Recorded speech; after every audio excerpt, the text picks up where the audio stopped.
七不思議は、人々に語り継がれている、不可解な出来事や現象のことを指す言葉です。これらの不思議な出来事は、通常、超自然的な要素や怪奇な現象に関連しており、都市伝説や民間信仰として広まっています。具体的な七不思議は場所や文化によって異なります。皆さん、こんにちは。今回は江戸時代の東京、本所に伝わる七不思議について解説します。これらの物語は昔から語り継がれ、その怪異が本当にあったのか、それともただの噂や想像か、謎に包まれています。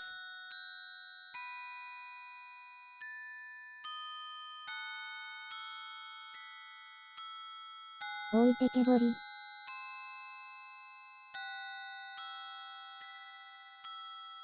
江戸時代の頃、本所付近は水路が多く、釣りが盛んでした。ある日、仲の良い町人たちが錦糸町あたりの堀で釣りを楽しんでいました。その日は驚くほどたくさんの魚が釣れました。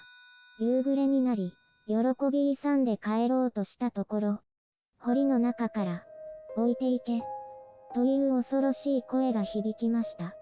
一同は恐怖に襲われ、急いで逃げ帰りました。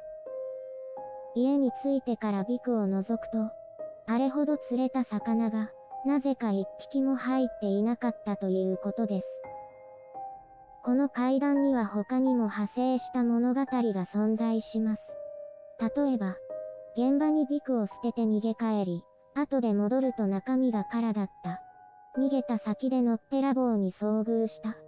といった続編的な展開や、ビクを置いて逃げた人は助かったが、ビクを持ったまま逃げた人は堀から伸びてきた手に引きずり込まれてしまった。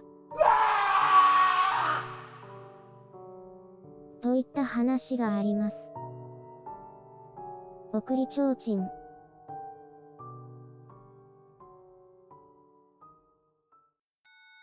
提灯を持たずに夜道を歩く人の前に、提灯のように揺れる光が、人を送っていくかのように現れたそうです。その明かりを目印に進めば、夜道もわかりやすくなるだろうと考え、近づいてみると、不意に明かりが消えてしまいます。しかし、しばらくすると再び明かりが灯り始めるので、近づいてみると、また明かりは消えてしまいます。この繰り返しで、どれだけ時間が経ってもその光に追いつくことはできなかったということです。送り拍子木。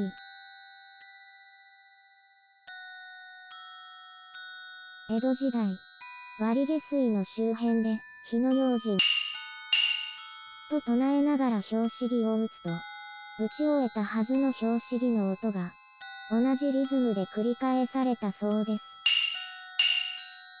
拍子木を打った人は、自分を案内しているかのように感じたのですが、背後を振り向いても誰もいなかった。という不思議な話が伝えられています。また、雨の日には、拍子木を打っていないのに、拍子木を打つ音が聞こえたということです。足洗い屋敷。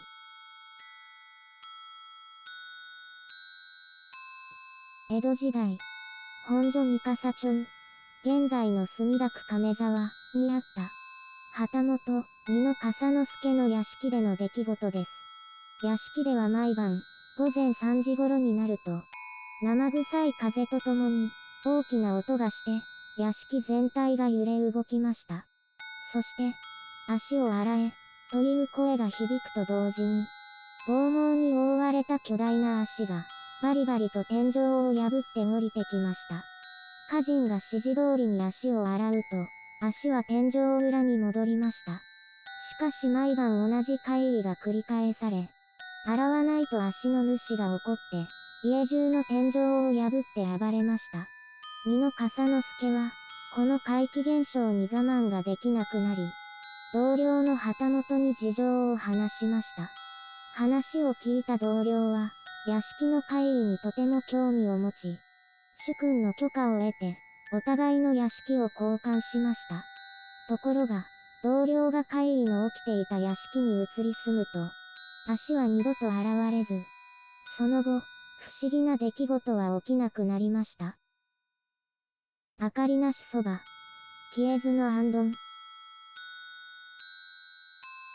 江戸時代、本所南割下水周辺では、夜になると、二八そばの屋台が立ち並びました。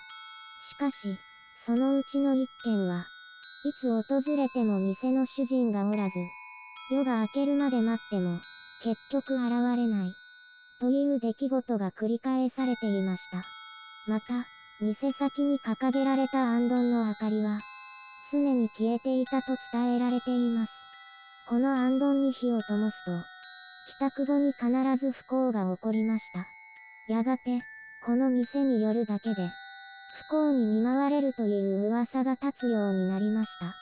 逆に、消えずの行灯として知られる店もありました。この店も誰もおらず、誰も給油をしていないのに、なぜか行灯の油が尽きず、夜が明けるまで、絶え間なく燃え続けていたそうです。火を消そうとしても、消すことができず、この火を無理に消そうとした者には、良くないことが降りかかると言われていました。やがて、明かりなしそばと同じように、店によるだけで、不幸に見舞われるという噂が立つようになりました。片刃の足。江戸時代、本所に、お駒という美しい娘が住んでいました。近所に住む、留蔵という男性が、お駒に恋心を抱き、何度もアプローチを試みましたが、お駒はなかなか心を開かず、留蔵は感情を抑えられなくなりました。ある日、お駒が用事で外出すると、留蔵は彼女を追いかけました。隅田川からの入り堀にかかる、駒止橋付近で、留蔵はお駒を襲い、片手と片足を切り落として殺害し、堀に投げ込んでしまいました。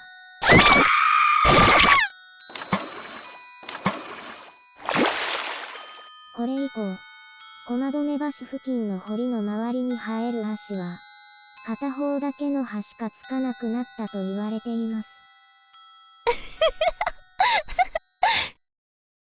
たぬき林。江戸時代、本所一帯、現在の墨田区に伝わる伝承です。夜になると、どこからともなく太鼓の音が聞こえてきましたが、音がどこから聞こえてくるのかを追っても、音は遠ざかり、音の発信源は絶対に特定できませんでした。音の大きさは大きくなったり、小さくなったり、聞こえる方角も移り変わりました。太鼓の音に導かれて、夜を徹して探索を続けると、見知らぬ場所に迷い込んでしまう、ということでした。平戸藩主、松浦清もこの怪異に遭遇し、音の所在を捜索させましたが、割下水付近で音は突然消え、音の元を見つけることはできませんでした。